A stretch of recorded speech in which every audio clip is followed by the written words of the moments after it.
All right, welcome everybody back to the Optimize channel. Today we have Charlie here. We're going to be talking about the ins and outs of Airtable. Charlie is the co-founder of Optimize, and he's one of the people on almost all the projects, kind of overseeing things, making sure things are being built right. So he has a ton of experience working with Twilio, both in projects that he's been the developer on and now all the projects that we do at Optimize. So Charlie, if we want to jump into it, I don't know where you want to start, whether it's here in the automations on the data layer, but I'm sure there's a lot we can learn about Twilio.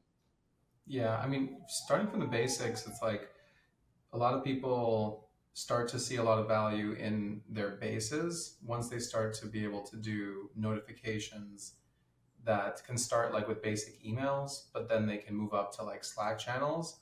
And then even more advanced, you can send text messages to your clients, to your employees for certain reminders. And that becomes really powerful. So I think this is like the main purpose of this initial video is just to talk through Twilio Mhm. and how easy it is to set up and what the costs that you can expect are. And quick question on each of those. Do you have to use a different tool to do any of that? Like, could you just use Airtable and this other tool? Like, maybe you use Outlook or Gmail, or you're willing to pay for Twilio or you're willing to pay for Slack. Can you do all this just in Airtable, or do you need a different tool? Yeah, you can do it's all native to Airtable. Thankfully, they have automations and they've built steps. I just got a verification code, which is Twilio is basically the daddy of all verification codes that go to your phone. So this is what your Twilio console looks like. I'm going to copy my account SID and plug that. And then I'm going to copy my auth token and plug that in. And now I have connection into Airtable. But before I go out of there, Twilio is really easy to buy and manage numbers.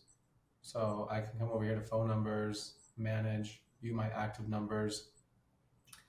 I'll want to have these blurred out probably, but I can view these numbers here. Each of my numbers have a friendly name because they have like a purpose. So one business might have like 6 phone numbers, but one of them is for your HR department. One of them is for your like loading dock and operations that they want to be able to control the messages sent from that number. And they also then want to receive the responses. So if I send a message that says, hey, you're scheduled for 8 a.m. tomorrow, and someone responds to it and says, oh, actually, I can't, I have a doctor's appointment, like the right person should receive that response. So if you have one phone number for all of your processes, it's harder to quarantine or triage those inbound messages or responses. So yeah, each of these phone numbers also, the cost is very low. It's probably like $1 to $2 per month per phone number. That's all that Twilio charges. There's no big expensive fee. And then the cost per message is only like 2 pennies, 1 to 2 pennies. So people really don't know how cheap it is for most businesses to run Twilio with just $5 a month, $10 a month. Like you can have really sophisticated notifications and text messaging. So the way that it works is like these are my phone numbers. And if I switch back over to Airtable, I've now connected my Twilio account and I can control the body. So this is going to say, this is an SMS from Optimize. And again, you can plug in variables. So I can say like with their name, information that you're trying to send them, like a variable time that they should be showing up tomorrow, address, location, here's where you have to show up to your job site. The to number, we're going to pull in the phone number from, I'm not sure if this is even, yeah, right here, phone. Important here is to include the international code, which in our case is typically 1, but that is an important little feature. Now, one big thing to talk about is what if I want to send a text message to 5 people? The same message, but 5 people get it. Airtable does not do that. So Airtable, I would have to build some type of loop function to loop for each person and then send a message to each person in that loop. But Zapier, you actually can provide a string of phone numbers and send a message to a string of people. So that saves a bit of time for those types of workflows. So that's one thing to note. So Zapier, would you just be able to just comma separate those phone numbers in that? list right there and it would work. But Airtable, Exactly. it's But in too much. Airtable, it's just like, nope, only one. And it says beta. It's been in beta for probably 4 years at this point. Yeah, yeah. So the from is also important. So you saw my list of numbers over there. I'm just going to paste any of those numbers, like whichever one I want it to be. The format of that is pretty forgiving, but I tend to just remove all the spaces and pluses and everything. And yeah, if I put your phone number in here, what's your phone number, Ben? 260-460-7084. All right, we're gonna have to blur and censor that. But if I click this test action, No, we won't blur that one. If you need help, call me. If you need help, text me. Just if you're watching this and you need some help, that's what we're here that's a good for. point. That's a good point. Yep, Um, got it. did you get a text message? Yeah, it says this is an SMS from Optimize, and then it has the name Benjamin Awesome. Davis, which I think is it's a test name in this database. That makes sense. Yeah, it was just a test record. So that's it.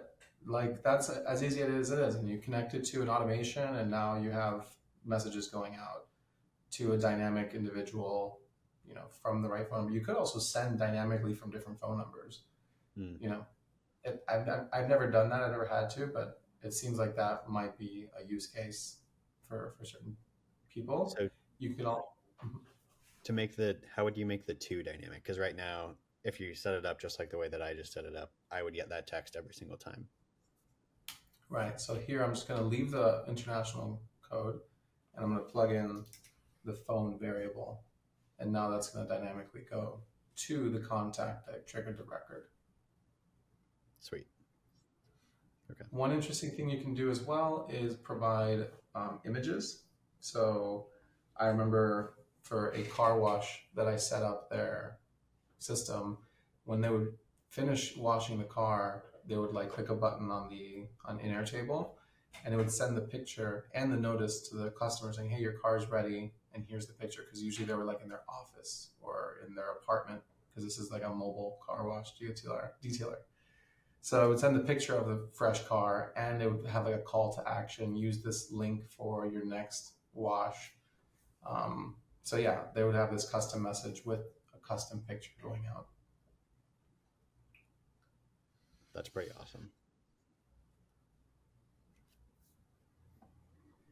Yeah, that's Twilio. I mean, again, the only difference between Twilio and Airtable and Twilio and Zapier is sending to a wider variety of people. Same thing with Make, I think, is similar to Airtable in the sense of it's only sending to one person. But So that's how you can. what about that dynamic phone field you pulled in? If I just use the Airtable phone field, like if I format my field as a phone number, like the field type is a phone number, is that always gonna get my formatting right? Have you ran into any? I feel like thinking back to the times I've tried to use Twilio, formatting has been a big deal of a phone number. Not really. Um, I've heard of horror stories. I've heard of people say, like, I have messy data. Some people submit their phone number with a leading one, some people don't. And then when you try to send these messages, it doesn't work. I've set up many systems and I've really never had to worry about that. When you're asking someone for their phone number, in most cases, they're going to put just, you know, their area code and their phone number. Mm-hmm. But it's also an easy formula if you wanted to normalize the phone number and remove a leading one, if there is one. Um, Awesome. which, So I think in our next video, we'll probably be going through either Slack or Gmail or general email automations. So if you want to watch that video, we're going to jump right to that one right now. You can click the video on the end screen and we'll go talk about different kinds of notifications other than just Twilio.